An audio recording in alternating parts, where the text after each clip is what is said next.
8 ಕರ್ಮ ಪ್ರಕೃತಿಗಳು ಭಾಗ 1. ಶ್ರೀ ಋಷಭನಾಥರಿಂದ ವರ್ಧಮಾನರವರಿಗೆ 24 ತೀರ್ಥಂಕರರಿಗೆ ಜಯವಾಗಲಿ. ನನ್ನ ಸಮಸ್ತ ಗುರುಗಳಿಗೆ ಜಯವಾಗಲಿ.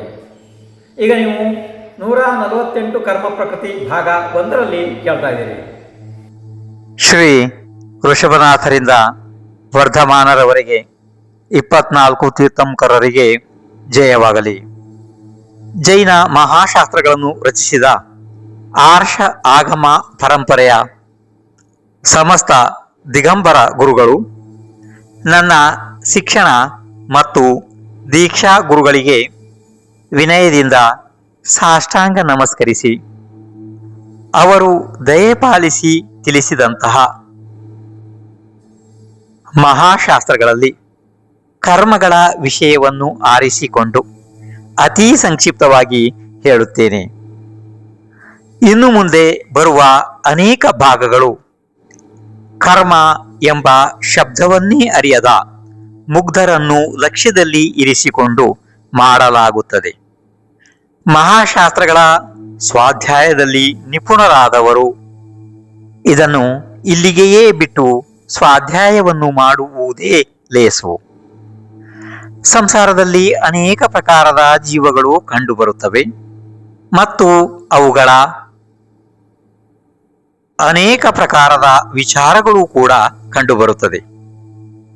ಅದರಲ್ಲಿ ಬಹುಸಂಖ್ಯೆಯ ಜೀವಗಳ ವಿಚಾರ ಎಂದರೆ, ನನ್ನ ಜೊತೆಗೆ ಶರೀರ ಹುಟ್ಟಿತು ಮತ್ತು ನಾನು ಸತ್ತಾಗ ಶರೀರ ಕೂಡ ಸಾಯುತ್ತದೆ. ನಾನು ಮತ್ತು ಶರೀರ ಒಂದೇ ವಸ್ತು ಇದೆ. ದೇವರು ಹುಟ್ಟಿಸಿದ್ದಾನೆ, ಅವನೇ ಕಾಪಾಡುತ್ತಾನೆ.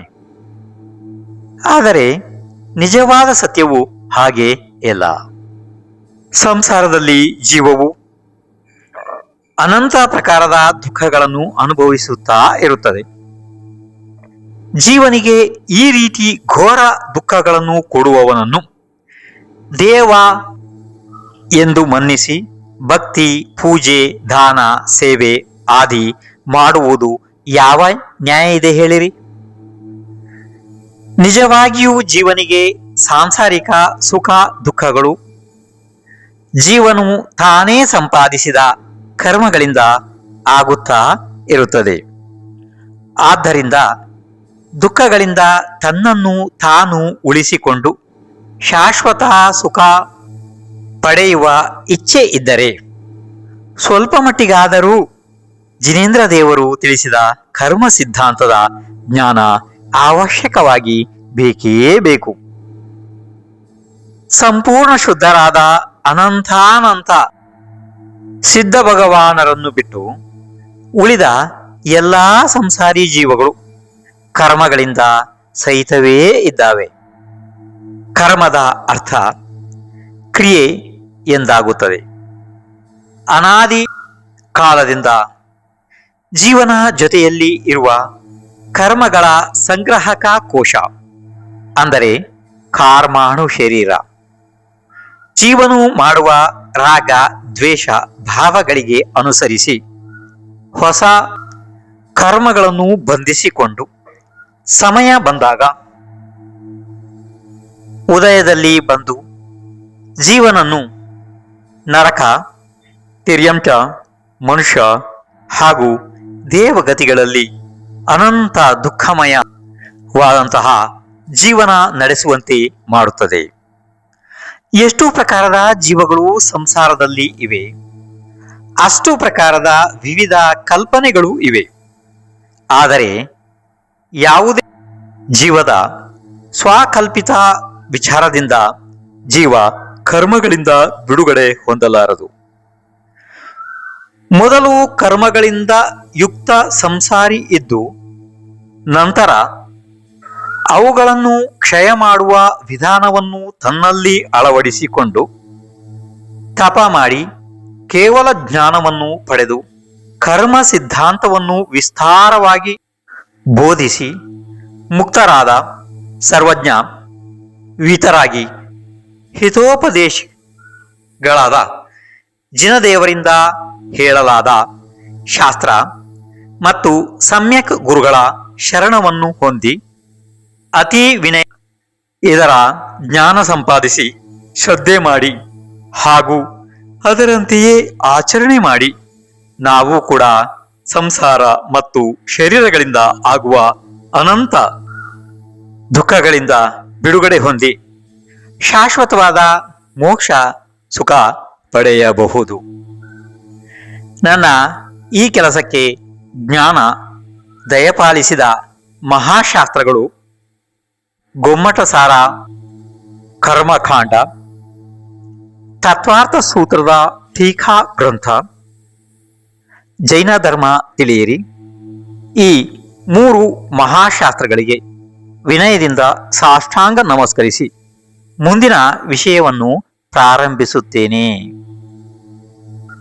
ಮುಂದಿನ ಅನೇಕ ಭಾಗಗಳಲ್ಲಿ ಸಂಕ್ಷಿಪ್ತವಾಗಿ ತಿಳಿಸಲಾಗುವ ವಿಷಯಗಳು ಅಂದರೆ 6 ದ್ರವ್ಯಗಳು, ಪುದ್ಗಲದ ಭೇದಗಳು, ಜೀವದ್ರವ್ಯದಲ್ಲಿ ಮನಃ ವಚನ ಕಾಯದ ಯೋಗಗಳು, ದ್ರವ್ಯಕರ್ಮ ಭಾವಕರ್ಮ ನೋಕರ್ಮ, ಪುದ್ಗಲದ ಪರ್ಯಾಯಗಳು, 8 ಕರ್ಮಗಳ ಹೆಸರು, ಅರ್ಥ, 148 ಕರ್ಮ ಪ್ರಕೃತಿಗಳು, ಅವುಗಳ ಅರ್ಥ, ಅತಿ ಅವಶ್ಯಕ ಕೆಲವೊಂದು ಅನೇಕ ಪ್ರಶ್ನೆಗಳಿಗೆ ಉತ್ತರಗಳು, 10 ಪ್ರಕಾರದ ಕರಣಗಳು, ಸರ್ವಘಾತಿ ದೇಶಘಾತಿ ಪ್ರಕೃತಿಗಳು,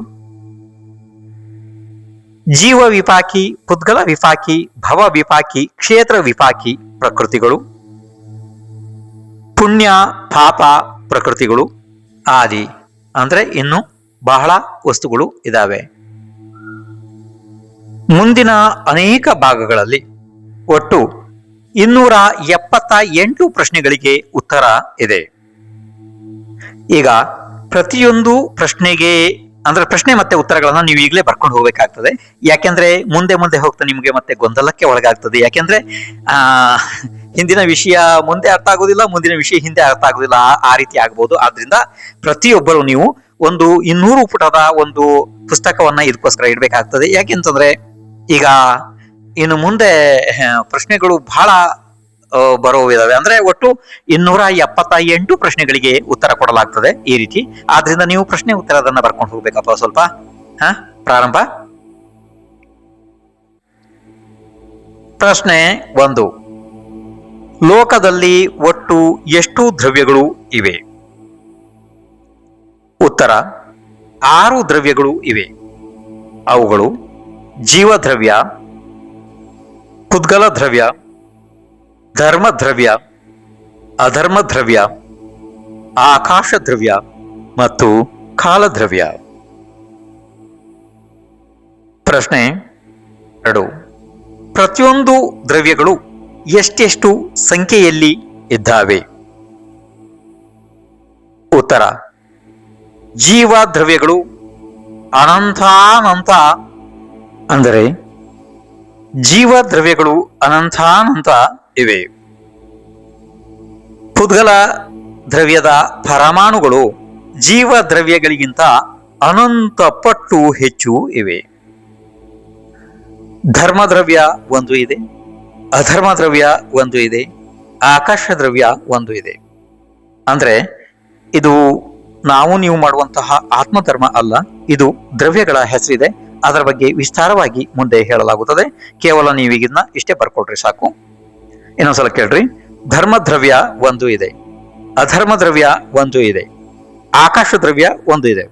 ಇವೆಲ್ಲ 1 1 1 ಇದಾವೆ. ಮತ್ತು ಕಾಲ ದ್ರವ್ಯಗಳು ಅಸಂಖ್ಯಾತ ಇವೆ. ಪ್ರಶ್ನೆ 3. ಈ 6 ದ್ರವ್ಯಗಳು ಆಕಾಶದ ಎಷ್ಟು ಪ್ರದೇಶದಲ್ಲಿ ಇದ್ದಾವೆ? ಉತ್ತರ: 343 ಘನರಜ್ಜು ಆಕಾಶ ಪ್ರದೇಶದಲ್ಲಿ ಇದ್ದಾವೆ. ಇದನ್ನು ಅಂದರೆ ಆ ಆಕಾಶ ಪ್ರದೇಶವನ್ನು ಜಿನೇಂದ್ರ ದೇವರು ಲೋಕಾಕಾಶ ಎಂದಿದ್ದಾರೆ. ಲೋಕಾಕಾಶದಲ್ಲಿ ಮಾತ್ರ 6 ದ್ರವ್ಯಗಳು ಇವೆ. ಅದರ ಹೊರಗೆ ಎಲ್ಲಾ ದಿಕ್ಕುಗಳಲ್ಲೂ ಅನಂತ ಪ್ರದೇಶವುಳ್ಳ ಕೇವಲ ಒಂದೇ ಒಂದು ಆಕಾಶ ದ್ರವ್ಯ ಮಾತ್ರ ಇರುತ್ತದೆ. ಪ್ರಶ್ನೆ 4. 6 ದ್ರವ್ಯಗಳ ಮುಖ್ಯ ಗುಣಗಳು ಏನು?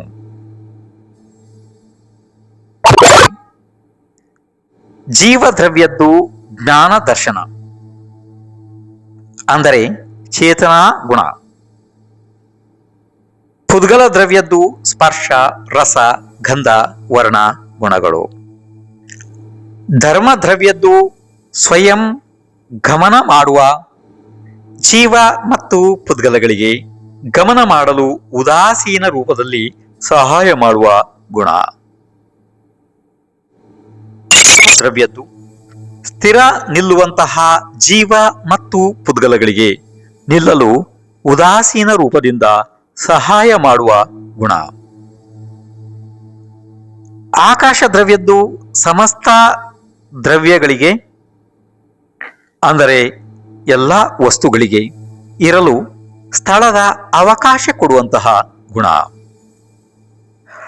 ಕಾಲದ್ರವ್ಯದ್ದು ದ್ರವ್ಯಗಳ ಪರಿವರ್ತನೆಗೆ ನಿಮಿತ್ತವಾಗುವಂತಹ ಗುಣ. ಪ್ರಶ್ನೆ 5. ಮೇಲೆ ಹೇಳಿದ ದ್ರವ್ಯಗಳಲ್ಲಿ ಕೇವಲ ಅಷ್ಟೇ ಗುಣಗಳು ಇವೆಯೇ? ಉತ್ತರ: ಪ್ರತಿಯೊಂದು ದ್ರವ್ಯದಲ್ಲೂ ಅನಂತ ಗುಣಗಳು ಇರುತ್ತವೆ. ಮೇಲೆ ಹೇಳಿದ ವಿಷಯ ಅವುಗಳ ಮುಖ್ಯ ಗುಣಗಳು ಮಾತ್ರ.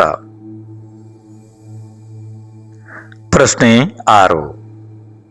6 ದ್ರವ್ಯಗಳಲ್ಲಿ ದೃಷ್ಟಿಗೋಚರ ದ್ರವ್ಯ ಯಾವುದು ಇದೆ? ಉತ್ತರ: ಕೇವಲ ಪುದ್ಗಲ ದ್ರವ್ಯ ಮಾತ್ರ ದೃಷ್ಟಿಗೋಚರ ಮೂರ್ತಿಕ ದ್ರವ್ಯ ಇದೆ.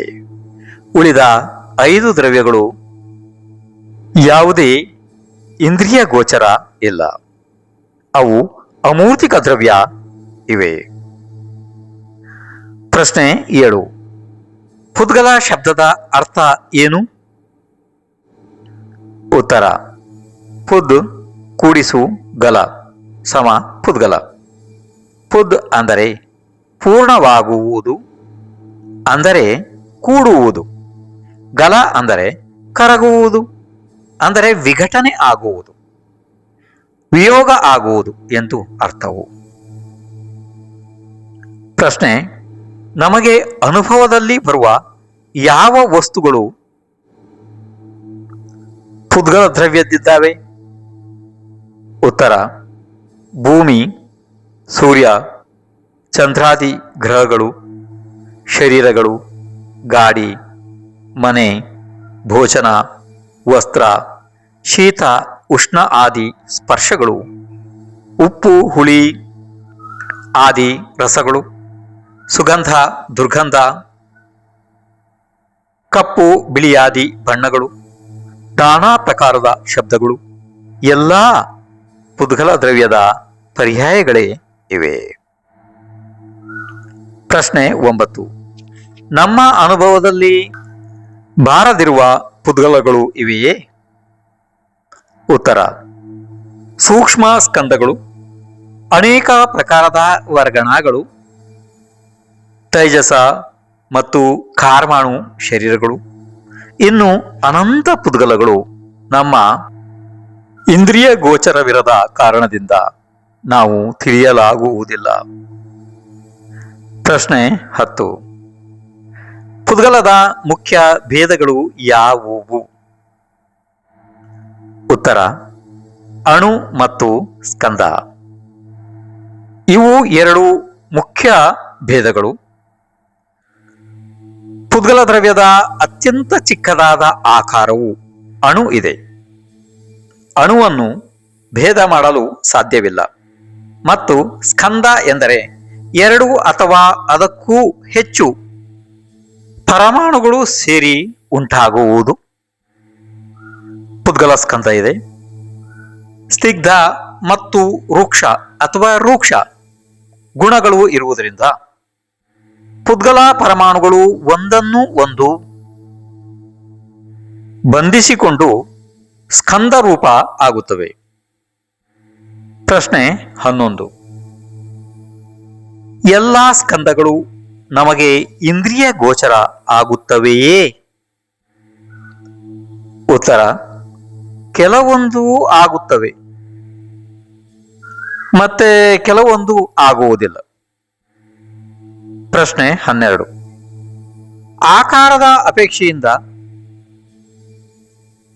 ಸ್ಕಂದ ಪುದ್ಗಲದ ಭೇದಗಳು ಯಾವುವು? ಉತ್ತರ: ಅದರಲ್ಲಿ 6 ಭೇದಗಳು ಆಗ್ತವೆ. ಅದನ್ನ ಬರ್ಕೊಡ್ರಿ.